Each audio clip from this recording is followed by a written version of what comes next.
And it's a pleasure to introduce our second to last keynote speaker, Anthony Painter, who is Director of Policy and Strategy for the Royal Society of Arts in the UK.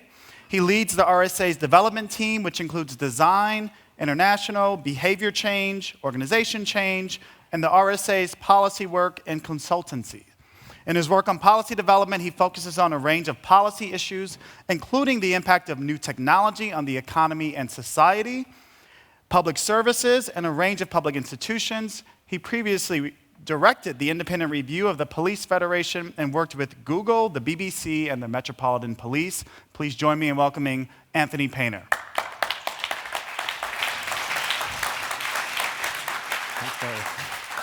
I'm good. Thank you very much. I was going to take a left. It's getting very late in the day, and we've heard a lot of perspectives. I'm just going to do something very simple.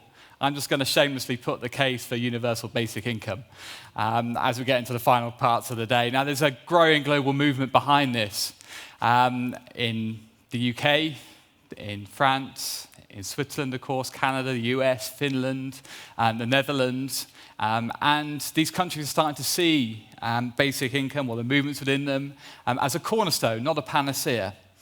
But I think at the heart of all this is a very powerful and simple question. What sort of lives do we want to lead? It's a deceptively simple question, but it's one that has enormous consequences for the collective provision we make, including through the tax and benefit system. From the late 19th century and the early 20th century, welfare systems were built on a particular ideal. The idea was to support industrial-aged man and his supportive wife. The role for women was a secondary one. People would have free education, perhaps some healthcare and social security for periods of unemployment and in old age. As we came towards the final decades of the 20th century, we started to answer the question in a different way. Society's norms and its institutions, such as the household, were beginning to change. Women, of course, wanted more independence and rightly no longer subscribed to the supporting role that had been cast for them. In any case, the post-industrial society was no longer providing enough decently paid jobs to support a single breadwinner model of the household. So we began to focus more on households and breadwinners. Ultimately, means testing began to spread. Its aim was to support households in low-pay work. But this created an issue. What if people supported by means-tested benefits decided to choose leisure over work? So in many countries, a whole architecture around what's called in the UK conditionality was established. It's a bit like workfare elsewhere. Individuals had to show they're actively seeking work. This was driven by political anxiety around free riders, but also, if a means tested is in place, the less people earn, the more it costs.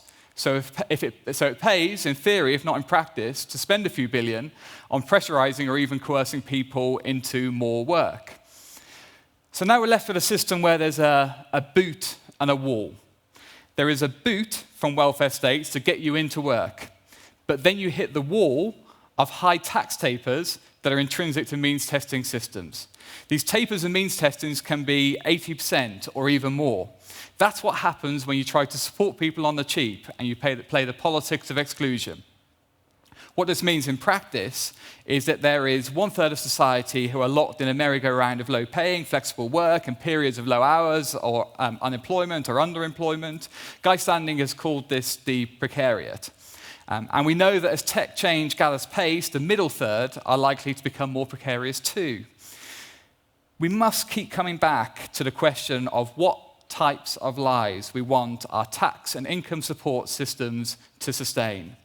And remember, it is about tax and income support together. It's not just a question of welfare. It's how we support all. And this is where basic income becomes incredibly powerful.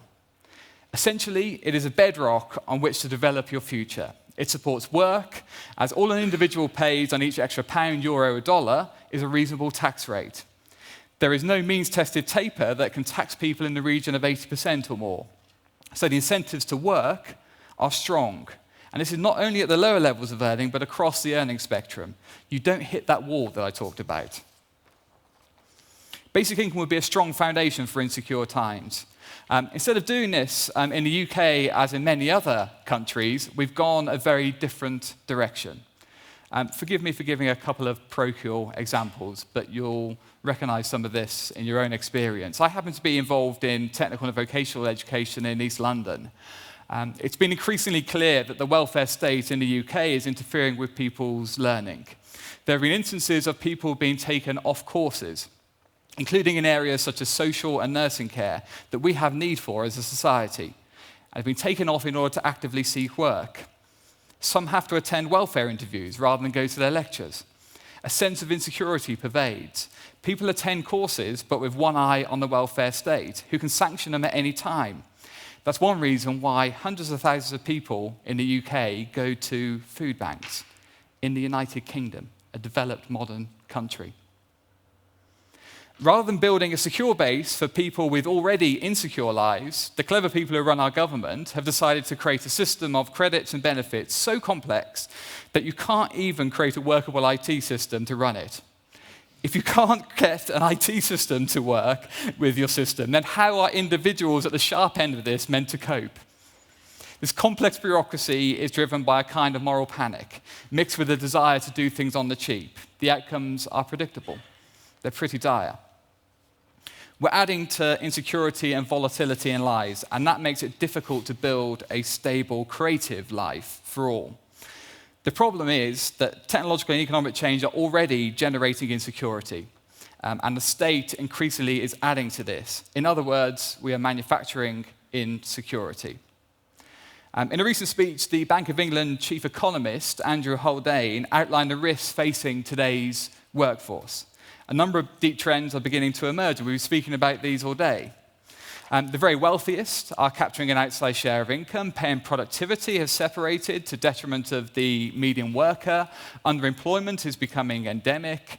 It's difficult to separate the cyclical from the structural, but we may be seeing in part the impact of technology on workers. From the current vantage point, there can be little certainty about the final impacts of change. Haldane, using the famous model from Frey and Osborne at the University of Oxford, forecasts that 35% of workers face a high chance of their work becoming automated, and 28% face a medium chance. Andy Stern also mentioned studies from Deloitte and McKinsey, all suggesting there is a chance that we may be facing this. And yes, fears about automation and work are not new. And we know from history that the job market is dynamic. There's no lump of labor. And new type of works are emerging all the time at both the top and bottom end of the skills range. Many jobs in the middle are disappearing. We can be sure that large numbers will have to adapt to technological change. That's something we do know, whatever the aggregate impacts. And they may have to adapt very quickly. Much of this may be about the future, but the present already presents a burning platform for change. The JP Morgan Chase and Co. Institute has looked at the pattern of earnings of its current, or checking account if you're American customers, and has come to some striking conclusions. This research is based on actual earnings data, so it is a highly significant contribution to the debate. The Institute find that 74% of people in the lowest earnings quintile experience a greater than 30% month-to-month change in total income. The average monthly change in income for the median income earner is $475. We're already seeing this insecurity. Most monthly variation comes from income within work, and almost 4 in 10 of the sample experience job transitions within a given year, and this accounts for 14% of the monthly income volatility. These data are not just a traditional story of static inequality. They show a volatility that is now also a major factor negatively impacting lives. Human beings do not thrive in an atmosphere of relentless change over which they have little control. It should be noted that this story is not simply one of technological change. It's also about labor market regulations, corporate practice, mores, the economic climate, our labor market institutions. If median and low-paid workers continue to struggle, they need a better platform. Basic income is the foundation of that platform. It enables people to retrain, just gives them a fighting chance, allows them to maybe try setting up a business, to manage unforeseen changes in their working lives without disincentivizing work. It allows them to care for their families, perhaps, to contribute to their community, to try to do some artistic things, create art, write music. It supports their development rather than undermining of human capital. It gives people at the bottom and the middle this fighting chance, and this will also support economic growth and development. Our current system is designed for a post-industrial world with an hourglass structure. Highly flexible, low productivity, poorly paid service at one end, even greater rewards for the very highly skilled at the other. In this system, work, any work, even if low pay, uncertain, and demoralizing, is elevated above all other considerations of what people and their families might need. We have a system that fits snugly with the economics and politics of the last 30 years, and it's very much at the sharp end. Does this fit in with an ambitious and optimistic vision of the lives we could lead? The argument of the RSA in our report, Creative Citizen, Creative State, the case, the pragmatic and principal case for universal basic income, which is available on our website, argues that this is no foundation at all. Basic income in our model is very simple, and it's a powerful form of support for the individual. It replaces all tax credits, child benefits, personal tax allowances. When combined with a national living wage, has now been introduced in the UK, and hopefully a living wage beyond that, it acts as support for work. It aims to help families on low pay and at least match their entitlements under means-tested high withdrawal credits. Basic income has been criticised as a system for failing to protect some families with single earners on low pay. Our system is designed to help address this weakness, and it's accompanied by truly progressive tax without those punitive marginal rates at any point. It's just one model amongst many, but we hope that it answers some, though it will never answer all, of basic income's critics. The cost of our system would be somewhere in the region of 1% of GDP, in addition to the current system of taxes and benefits. We argue this is affordable. Recent changes to pensions, tax credits, and wider tax, including for corporations, have been of a much greater magnitude than this 1%. So the change is not unprecedented by any means. The system we propose is the beginning rather than the end of the story, a starting point for social change rather than the final word.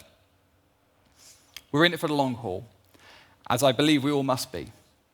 Models of change, social institutions must be prepared to make their mark over time, becoming embedded deeper and deeper in our society's psyche. The power of great thinkers, and we've heard from some of them today, great research, civic and worker mobilization, public discussion and dialogue, and we're seeing this in the Swiss referendum now, local innovation, experimentation, we hope to see this in the Netherlands and Finland and elsewhere, will all be part of developing the case for a universal basic income over the coming years. It will be a truly global movement. Basic income can be done, but it will take perseverance and restlessness from us all. I started with a simple question. The case for basic income ends up being a very simple one. If people are to pursue creative lives that make their greatest contribution, basic income is peerless. A context of failing welfare states, insecure working lives, economic and technological change make the imperative for change even stronger. Basic income is not the whole answer, but it is a significant part of it. It underpins freedom and creativity. And free and creative lives are what we should aim to build a modern social contract around. A resetting of the institutions supporting people in insecure times should be very high up the modern political agenda. Basic income is part of that resetting. There is much more besides, but public institutions should push against the dangerous tide rather than accentuate it. We've been doing precisely the opposite, and that can and should change. Thank you. I'm going to collect 2 questions. Okay, so we're going to collect 2 quick questions, and then we have to keep the program moving. So, right here, question 1. Let's collect them both. Sure. Thank you very much for your talk. We heard a lot of positive things today about basic income. So one question I want to raise now is, what do you think about the threat of creating a parallel society? So there is this part of society getting basic income, and the other part of the society excluded from basic income, namely, for example, refugees or people migrating into the system of basic income. So in total, I would say that there are a lot of positive aspects of this basic income, but my wish would be that we would also start to think more practical about this idea. Thank you. Let's collect one other question.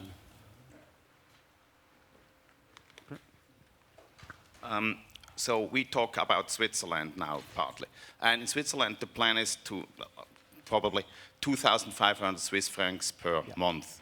And the Americans talking here and saying everything is possible, talk about $1,000, which means about 1,000 Swiss francs. And then, of course, it's no problem, but there is no security, at least from a Swiss point of view. About what amount are you talking? Sure. Okay. So on the first question, European societies need to have a very deep think about our relationship to migration and refugees. And I don't think the last year or two has shown us in the best light. Let's just put that as a starting point.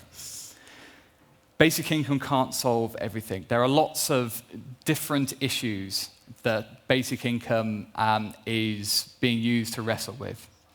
And I think actually it can't do it all.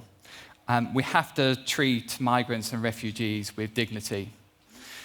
But if we're going to try and rewrite the rules by which migrant people come into society and integrate with society as part of a transition to basic income, I think we're probably trying to face 2 or 3 big political challenges simultaneously. So I think there are parallel conversations. And basic income will be available in the UK model to all people on the same basis that access to the benefit system is available now. There'll have to be support for people before then. But it can't contain it all. Another issue, actually, that it finds very difficult to contain with a nor shall it try is answering all the needs around disability. Disability and long-term needs need a different support system alongside the basic income. The model we're proposing is much less generous than the one that's proposed in Switzerland. You've got to reflect on the current institutional context, political and cultural context in the UK. Our system is about £4,000 for each adult, and slightly more for children under the age of 5, and about the same amount for children over the age of 5. 400 Swiss francs per month, yeah, so £4,000 per year. So that's about 20,000 Swiss francs for a family of 4 per year. Yeah? So it's not the same level or scale as Swiss, but this goes back to my fundamental point about social and political change. If you want to do things in our society, and most societies, and Switzerland may well be different, as a big one-off rewriting of the social contract that from one day to the next changes, then I think you're going to face a very difficult situation in most societies. What our aim is to put in place the institutions that people can feel a sense of affinity to and a sense of commitment to, as the Alaskans do towards their annual dividend, and then you build on that basis over time. So once it's in place, you build out. And every big change to the welfare state has happened in this way. The pension system, the job support system, the National Health Service in the UK. There isn't a big one that has just been a sudden moment. There's been a gradual move towards it, sometimes over many, many years. And that is exactly the movement that we would propose around basic income. But each society faces this in different ways. Let's thank Anthony for a really interesting presentation. Thank you. Very provocative. Thank you.